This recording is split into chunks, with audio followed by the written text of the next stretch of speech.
Hi friends, எல்லோருக்கும் வணக்கம். So புதன்கிழமை, வியாழக்கிழமை, வெள்ளிக்கிழமை என்ன படிக்கணும்னு சொல்லி நான் மொத்தமாகவே சொல்லிடுறேன்.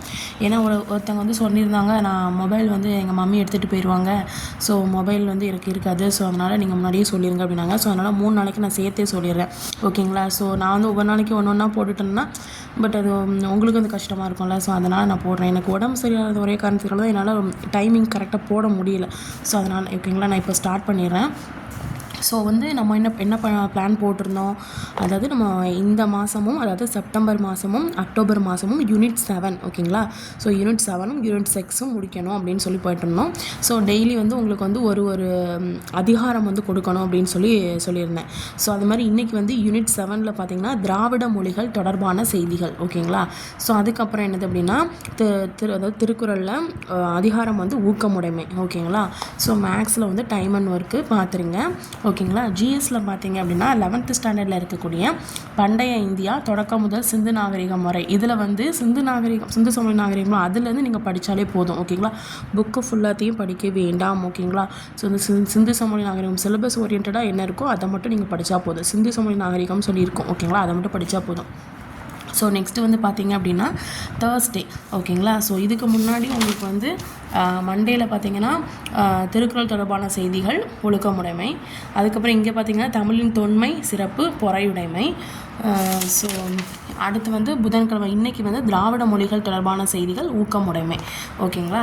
ஸோ நெக்ஸ்ட்டு வந்து தேர்ஸ்டே, அதாவது நாளைக்கு வந்து பார்த்திங்க அப்படின்னா உங்களுக்கு வந்து தமிழில் வந்து யூனிட் 7ல் ஊவேசா, ஓகேங்களா. ஸோ ஊவேசா வந்து ஸ்டார்ட், ஏன்னா இதுக்கு இந்த திராவிட மொழிகள் தொடர்பான செய்திகள் இது இருக்குல்ல, இதுக்கப்புறம் வந்து உங்களுக்கு வந்து இது வந்துடும், அதாவது நாலடியார் அதாவது இருக்குது அதிகாரம் வந்ததுக்கு அப்புறமா உங்களுக்கு வந்து நாலடியார், நான்மணிக்கடிகை, பழமொழி நாணர், இதெல்லாம் நம்ம ஆல்ரெடி படிச்சிட்டோம், ஓகேங்களா. இதுக்கு முன்னாடி ஷெட்யூலில் பார்த்தவங்க ஃபாலோ பண்ணவங்க நீங்கள் உங்களுக்கு தெரியும், ஓகேங்களா. ஸோ அதெல்லாம் முடிச்சதுனால நம்ம வந்து என்ன பண்ணுறேன், ஊவேசாக்கு வரேன், சரிங்களா. ஸோ இடையில வந்து 20 அதிகாரங்கள் இருக்கும். ஸோ அதனால் ஒரு அதிகாரம் ப்ளஸ் அந்த தலைவர்கள் பேர் வரும்.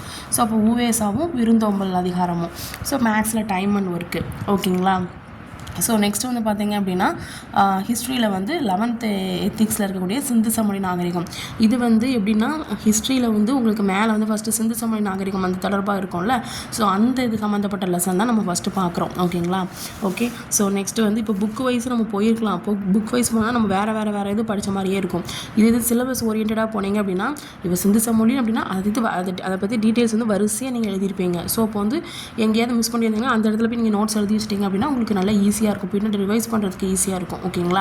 ஸோ அது மட்டும் இல்லாமல் நோட்ஸ் வந்து கேட்குறீங்க. நோட்ஸ் வந்து ஒன்று வந்து எனக்கு உண்மையிலேயே நான் வந்து எனக்கு சொல்கிறதுக்கு எனக்கு நெட்டு ப்ராப்ளம் வந்து இருக்குது, எனக்கு ரொம்ப லோடி ஆகுது. ஒரு நாளைக்கு நான் அனுப்புகிறேன்னா அது 2 நாளைக்கு கழிச்சு தான் இது கொஞ்சம் ஓரளவுக்கு இதாகிட்டு இருக்குது. அதாவது என்னென்னா எனக்கு வந்து மறுபடியும் இந்த சைடு வந்து கொஞ்சம் வில்லேஜ் சைடு பார்த்துக்கோங்க. ஸோ அதனால் வந்து எங்களுக்கு வந்து லோட் ஆகுது, ஒரு டே ஆகுது, கரெக்டாக ஒரு டே ஆகுது, ஒரு டே ஆகுது. அப்புறம் அடுத்து நான் படிக்கிறதுக்கு வந்து எனக்கு இல்லாமல் போகுது நெட்டு, ஓகேங்களா. நான் ஃபுல்லாக போடலை, நான் அந்த அளவுக்கு போடல, அதை சொல்கிறது நெட்டு வந்து ஜிபி வந்து கம்மியாக தான் போட்டிருக்கேன். ஸோ அதனால் சொல்கிறேன், ஓகேங்களா. ஸோ நெக்ஸ்ட்டு வந்து என்னது அப்படின்னா இப்போ வந்து தேர்ஸ்டே வந்து ஊவேசாவும் இருந்தோம்களா. ஸோ ஹிஸ்ட்ரியில் வந்து இந்த லெசன், ஓகேங்களா. ஸோ நெக்ஸ்ட் வந்து ஃப்ரைடே வந்து என்ன படிக்க போகிறீங்க அப்படின்னா யூனிட் 7ல் வந்து தேப்போமி, அதாவது தேப்போமினாச்சி சுந்தரனாவும் இருக்கலாம், ஸோ அவங்களும் அப்புறம் அரண் வலியுறுத்தல் இதுவும் படிச்சிருங்க. மேக்ஸில் வந்து டைம் அண்ட் ஒர்க்கு, ஓகேங்களா. ஸோ நெக்ஸ்ட் வந்து ஹிஸ்ட்ரியில் பார்த்தீங்கன்னா பேரரசர்களின் காலம், குப்தர்கள், அதுதான் நம்ம 6th ஸ்டார்ட் ஆகும். இதில் வந்து பேர்கள்லாம் கொஞ்சம் குழப்பமாக இருக்கும், ஆனால் நல்லா தான் இருக்கும். கொஞ்சம் ஓரளவுக்கு படிச்சிட்டிங்கன்னா கொஞ்சம் நல்லா தான் இருக்கும், ஓகேங்களா. ஸோ நான் வந்து இதுக்கு முன்னாடி நானும் என் ஃப்ரெண்டு சேர்ந்து பண்ணேன். நான் எம்எல்ஏ சொல்கிறேன், என் ஃப்ரெண்டை நான் ரொம்ப மிஸ் பண்ணுறேன். ஏன்னா ஆக்சுவலாக நானும் வந்து சேர்ந்து படிச்சுட்டு இருந்தோம். இப்போ டெட்டு வந்ததுனால அவள் வந்து டெட்டுக்கு ப்ரிப்பரேஷன் பண்ணிட்டா. ஸோ அதனால் வந்து எனக்கு வந்து அவள் கூட படிக்க முடியலன்னு கொஞ்சம் ஒரு இதாக இருந்துச்சு. பட் சரி ஓகே, அவள் டெட்டு படிக்கிறா, நம்ம என் கூடவா படிக்கணும்னு சொல்லி கூப்பிட்றதுக்கு நமக்கு அது மனசு வர மாட்டேன்ட்டு. சரி ஓகே, ஏன்னா டெட் எக்ஸாமுக்கு வந்து எல்லாத்தையும் படிக்கணுமாமே, அதாவது 6th புக்கு ஃபுல்லாக 7th புக் ஃபுல்லாக அப்படி. ஸோ அவள் வந்து கண்டினியூவாக போய்கிட்டு இருக்கா. ஸோ அவளும் நல்லபடியாக எக்ஸாம் எழுதணும், டெட் எக்ஸாம். ஸோ நானும் வந்து இப்போ டிஎன்பிசிக்காக ப்ரிப்பேர் பண்ணிகிட்ருக்கேன். ஸோ எம்எஸ்சி படிச்சுட்டு இருக்கிறதுனால ஸோ இது வந்து நீங்கள் பார்த்துக்கோங்க. ஸோ இதுதான் உங்களுக்கு வந்து ஃப்ரைடே, இது தேர்ஸ்டேக்கான டார்கெட்டு, ஓகேங்களா. பாஸ் பண்ணி வச்சுட்டு அதுக்கப்புறம் என்ன பண்ணிக்கோங்க, எழுதிக்கோங்க, ஓகேங்களா. ஸோ இது வந்து அதுக்கப்புறம் உங்களுக்கு சாட்டர்டே சண்டே இல்லையான்னு கேட்காதீங்க. ஏன்னா சாட்டர்டே சண்டே வந்து நான் வந்து ஊருக்கு போயிடுவேன். ஓகேங்களா? ஸோ வந்து அந்த ட்ராவல் எனக்கு 1 ஹவருங்கிற மாதிரி 1 டே ட்ராவல் அப்படியே போயிடும். ஓகேங்களா? ஸோ அதனால் மண்டேலேருந்து தான் நான் அடுத்து போட முடியும். அதுக்குள்ளே உங்களுக்கு வந்து ஷெட்யூல் வந்து வந்துடும். மண்டேலேருந்து ஸ்டார்ட் ஆயிரும். ஓகேங்களா? ஓகே, பாய். பிடிச்சிருந்தா லைக் அண்ட் கமெண்ட் பண்ணுங்கப்பா ப்ளீஸ். எனக்கு நீங்கள் அப்படி எதுவுமே பண்ணாமல் இருந்தால் எனக்கு வந்து எனக்கு அப்படி போடவே தோணாது. சரி, ஓகே, நம்ம மட்டும் படிச்சுட்டே போயிடலாம் அப்படின்னு தான் தோணும். ஓகேங்களா? ஸோ எவ்வளோக்கு எவ்வளோ பண்ணுறீங்களோ அவ்வளோக்கு தான் எனக்கு மோட்டிவேட்டாக இருக்கும். ஓகேங்களா? தேங்க்யூ. Bye bye.